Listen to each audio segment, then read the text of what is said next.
If this is a tournament and he does this is considered an advantage for him. It's an invisible point. So think of it like that. He has an advantage, so he's up by 1 point. So the match, at the end of the match, if we're tied and he's got one advantage, he automatically will win. That's it. So just the fact that I'm flat like this, he gets an advantage. So what I'm going to be is I'm going to be sideways. I'm going to put the knee in here. I'm going to be calling Z guard. Half guard is Z guard. What I'm going to do is I'm going to do the same thing as what is the natural reaction? You see how he's doing it naturally. A lot of people will grab the arm. If they ever grab the collar there for you, I can arm bar you. I'll pull this in and I'll just arm bar right. Alright, so he's not going to reach up like this from that position. He's going to likely grab your leg. And that's what I want to do. From here, to break this grip, who's my strongest person? Alyssa, come here. You're my strongest person here. You're my strongest person here. Alright. So grab my leg. So what I'm going to do is, she's got a really tight grip, and I can't break this. What I taught the kids is, it's almost like a plate, like sliding underneath each other. One is going to be kicking out, and one's going to be pulling in to break that grip. I always tell you guys all the time, when you're breaking someone's grip, the weakest part is when the second finger and the first finger, the index and thumb, meet. That's the weakest part of the grip. That's where I'm going to break it, because now what I do, my hands hold me, and my leg is going to break where it's the weakest part. Right there. So, whoa, please. Thank you. So strong. That's what I married the strongest person in the world. So I'm here and I'm here. I like to put two hands. I don't like using one hand. I use two hands because this hand's going to offload. So I come up, I kick, and then I'm going to bring myself up. I'm kicking this leg through, and I'm coming up.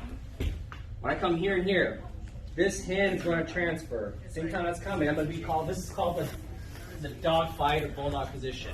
Right here. Okay. So I'm going to be up. My hand is not going to be on the outside. My hand's not going to be on the inside. If my hand's on the outside, I want you to bring your elbow on top of me. Bring this elbow and fall. That's how you break out of it. If my hand is on the inside, I want you to turn your wrist and try to grab me. Okay, good. If I put my hand on top of him, try to move it, I nail it. I'm nailing his hand down. This hand now, the free hand, is going in. I don't want to grab his armpit. You grab the armpit. I'm not grabbing the head for this one. I want you to go inside and grab the collar. There's a reason why I'm teaching this. And I always tell you guys, I teach you guys something for a purpose. I'm going to be here and here. What you're going to do now is you're going to extend this hand. I want this hand extended. I want him like this as much as possible. And I'm pulling this collar in. I know. So I'm here and I'm here. And I fall. The moment I start falling, I'm going to shrimp. I'm here and I'm here. The reason I'm grabbing the collar and not the armpit is bring your elbow and knee together. I can't get his back. I come back. If I have the collar, try to bring your elbow and knee together. I have the space to get the hook in. He can't bring his elbow down because I'm flaring it. And I have this extended. And from there, you're going to get your hooks in and you're going to get a seatbelt grip. And I'm going to protect the choking hand. So the choking hands will always give you the hand that's underneath, that's on top of the shoulder. So I'm not going to go this way. Because if I'm trying to get a choke, he just grabs that hand, and now he's got my choking hand. I'm going to protect the choking hand, so when he grabs the top hand, he's going to grab the hand that's non-choking. So that way I can stop the choke from there. So one more time from the beginning. So I'm going to be here and here. I like to do two hands. You can grab one hand. If you can't reach two hands, it's fine. Just come here, and then I instantly kick and transfer.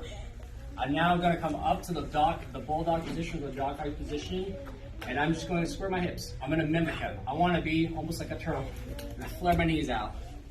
Grab the collar, and I'm trying to grab as high as possible. I don't care if he collapses his arm. It doesn't matter to me. Because I would actually make it easier for me. Extend, and I'm going to fall. And at the same time, I'm punching and pulling. And I'm going to trip. And I keep this out. And I keep this extended, because he can't do anything with this. See? Get the back. With that choking hand. A trick to the back that I do that I don't think I've mentioned before, and I'm going to show you guys because you guys, it's a small class. It's a small little detail that I learned a long time ago, but I don't really teach it because I forget, is if he ever goes on this side, which is not a choking hand, and just do the escape I show the kids, he can escape just like that. But what I do, if you've ever noticed me roll, is my head, I'm ear to ear. And I sound nasty, and our cheeks are touching. So I'm here and here, because if he ever falls on this side, try to do it, escape. it's like I have another arm there, 2 arms on top. Use the head, and I'm pinching the head. So he's strapped here, and I have my head pinching him. So even when he tries to escape, he can't because I have it here and here. Right, little details right there. So from the beginning, be here and here. He's going to be controlling the pants because that's what he's going to be doing. He's going to be grabbing on something. You're not just going to be hands up. He's not going to just be hands up trying to fight me like that. All right, he's going to be a lot of times you get a grip because he might try to stand up. But before he even stands up like that, I'm ready to initiate an attack. The moment he grabs, I boom, right there. Shrimp. And right there, seatbelt, and just put ear to ear. Get in the habit of that because he'll be fighting you. And even if he goes on the opposite side, it doesn't matter. I still have control of it. And I can use his hips to move him around. Any questions on that? Good. All right. Partner up. 1, 2, 3.